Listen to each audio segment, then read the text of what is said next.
defensively, we're going to do a much better job against the Rebels. And, man, to come in here and hold them under 60, wow. Well, I think they got my gist of how upset I was after the Boise loss. And our guys, you know, it's like I told them after the game, I've never been more prouder of a group of guys that have stayed together and really bought into what we're doing and gotten better every game. I don't think there's one game that we haven't gotten better in a certain part of it. And tonight we kind of put it all together. And to be honest with you, we didn't play very well. I mean, we played great defensively, but we missed a lot of free throws. We missed a lot of shots that we've been making.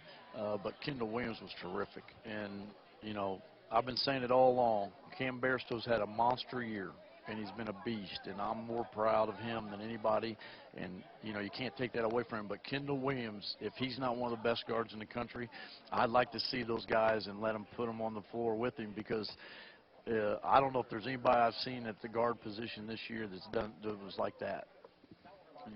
I don't know about what you guys think, but just so productive. I mean, everything he did, he guarded the best player. He was offensively. He made jump shots. He passed the ball. He set up the offense. He didn't get crazy. We had good tempo, but it's like I told you guys after the Nevada game, when you play transition teams, that's their strength. If you make baskets and you control the tempo and continue to make baskets consistently, it's hard for them to get runs going. And you know, it was a big-time win for us. It's like I put on the board before. This is a great opportunity. Now are you going to take advantage of the opportunity? And they did. And you got to give all the credit to our players. Kendall told us earlier this week that he went to you and said, I want a chance to have some time on Dijon Jones in this game. And he always does that every game. Whoever gets going, he always wants to have time. He doesn't realize I'm trying to protect him. But it's one of those things that he's just one of those unique kids that he just to the point where he just wants to win. So. Hey, Coach, you talk about what a great defensive effort this was tonight. You made some interesting coaching calls because you started in man, you went to zone, and it worked. I mean, the zone was working. But then you came out at halftime and went right back to the man, even though the zone was so effective. Tell us about what your decision-making was there and how you choosing those defenses. Well, I just wanted not to get them in a rhythm. And then once the rhythm didn't start, I knew that we could come out man. We had Alex back. You know, we didn't have foul trouble. You had Cam back, so we went back man because we had practiced all week and really watched a lot of tape on. We're going to take away these sets. Here's what they're going to run. We're going to call them to you. You guys are going to recognize them. We're going to take away sets. We're going to take away cuts. We're going to take away different things that they do. And our guys did it, and they were really focused on what we were trying to do, and then we were able to come out. We just knew after all the timeouts or all the change or dead balls, we were going to go zone. And we stayed with it and stayed with it, and then once it kept working, we just stayed in it.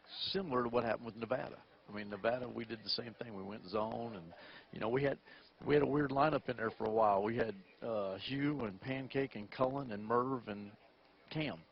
So we went zone, and those guys did a heck of a job, and we rebounded out of it. You know, they got some rebounds in the first half that were unusual, and I think they had 8 first-half offensive rebounds, but a lot of them were in the zone, and that happens. But, you know, I thought our guys did a good job with the game plan, but we're going to mix it up like that because our guys are really starting to get it now, and I always knew that they were going to get it. It was just going to take a matter of time with the other 5 newcomers or 4 newcomers. Talk about starting to get it. You think about this team a month ago when you played UNLV and the improvement from that game to this game. As a coach, that's what you're always looking for. Can my team get better? Can my team get better? What's been the thing that's made them so much better the last month? Well, I just think we spend a lot of time teaching. I mean, we always talk about coaching, but I think a lot of it's teaching. And I spent a lot of time, and I was taught and mentored by a guy that did it a lot. And then I grew up with my dad being a coach, but we do a lot of teaching. We don't always beat each other up on the floor going full bore on, you know, but we do a lot of teaching. And I think those teaching methods and that stuff starting to sink in, and they're understanding spots on the floor where we're going to ice the ball screen and force it baseline. If it's up higher, we're going to flat hedge it. Now we got to get up. And we've been changing it up, but I think those guys have they've always bought in, but I just think it's a part of us growing as a team, and that's the biggest thing. I didn't want to play our best basketball January 1. I want to play my best basketball, you know, 3 or 4 weeks from now. And that's what I've been trying to do. That's the way I've set up this whole team.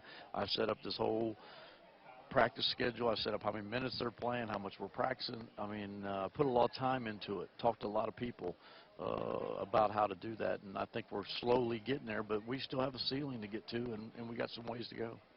You told me this week, actually, that your bigs, you felt like, in terms of being on-the-ball defenders, were as good or better than anybody in this league. And you look at the defensive numbers from tonight's game, and Cam Berso sets a career high with 5 blocks. He looked like he was everywhere on the defensive end. And once again, essentially, the shot blocker, Kim Birch, for them, you know, on the ball, your bigs did what they wanted to. They're totally different things, and Scott knows as a coach. On-the-ball shot blocks are totally different than the guys that come from the weak side, and you don't see them. And we practiced a lot this week. I told Alex or Cam, if he's guarding you and Alex has it and if Birch is guarding you, put a body on him so he can never get there. And then we did that. And you see he didn't have 9 blocks tonight or 6 blocks tonight because it's hard to block shots on the ball. It's a lot easier. He got Cullen, I think, once, and he got Kendall, I think, once, but not on the ball, and that's what you have to do when you play him. You either got to attack him or you got to make sure that the guy that he's guarding is putting a body on him on the weak side. Birch and Smith end up with double-doubles, but in my mind there was no doubt who the best big men were tonight. Numbers don't always tell the whole story. No. And Cameron had an off night shooting the basketball from the perimeter, but you know, you'll live with that because of the way he shot it all year. Yeah, well, I think he went 2 for 7 from the line, and I think he missed 3 front ends. So it's really 2 for 10. Yeah. So, you know, if he goes 8 for 10 or what he usually is, he has 26, and he missed a couple shots. Hey, that happens. Right. But Kendall Williams goes for 29. Yeah. And Alex Kirk, I thought was I couldn't get him on the floor. It was very similar to the Kansas game where when he was in there, he was super productive. They couldn't guard him. But he got in foul trouble and picked up some fouls. But I thought those guys were good. I'll take those guys over anybody in the country. And then you had a big man come off the bench tonight, play a career high in minutes in Merv Lindsay, and he gave you a nice boost, didn't he? Well, I think the biggest thing I can say about Merv is that any time that you keep a positive outlook on what's going on and you're a great teammate and you buy into everything and you're really, really, you know, a great teammate and really, really positive, good things are going to happen to you. If you're always moping around or you got a bad attitude or the coach is always wrong or I'm getting screwed on, I'm not playing enough, it's not going to work for you. It doesn't matter who you are.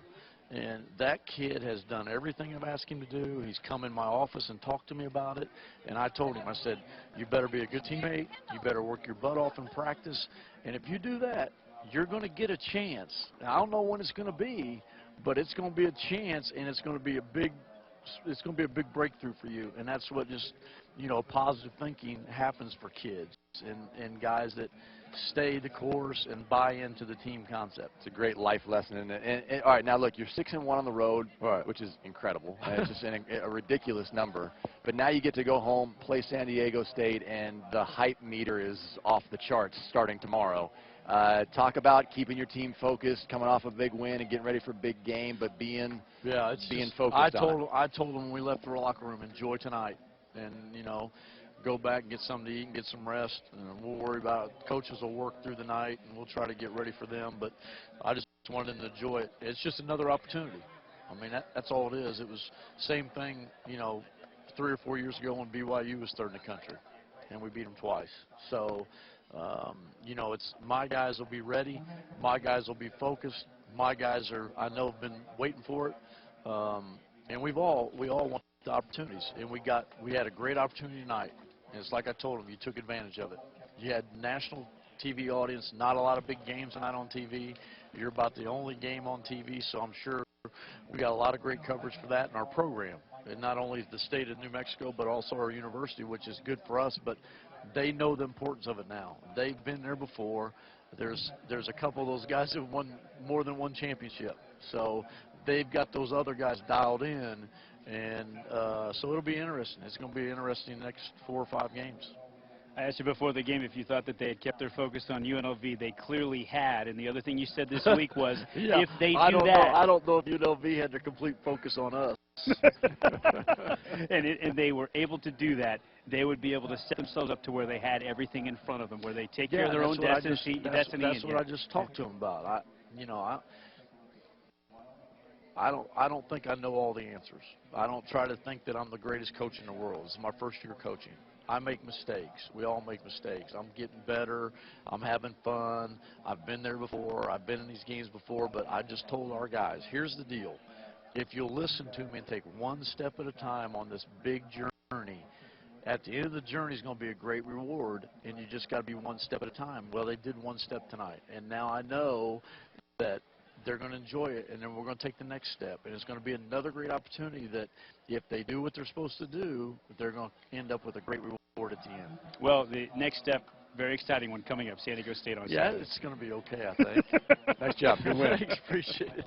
Lobo head coach Craig Neal is our guest. Your Delta Dental coach's comments brought to you by Delta Dental of New Mexico. Almost 400,000 New Mexicans covered by Delta Dental plans. For more info, log on to deltadentalnm.com. A timeout on the Mattress Firm post-game show. Back with more from the Thomas and Mack. Lobo 68, Rebels 56 in the final. Lobo basketball from Learfield Sports. For 20 years, the Learfield Sports Directors Cup has been recognizing the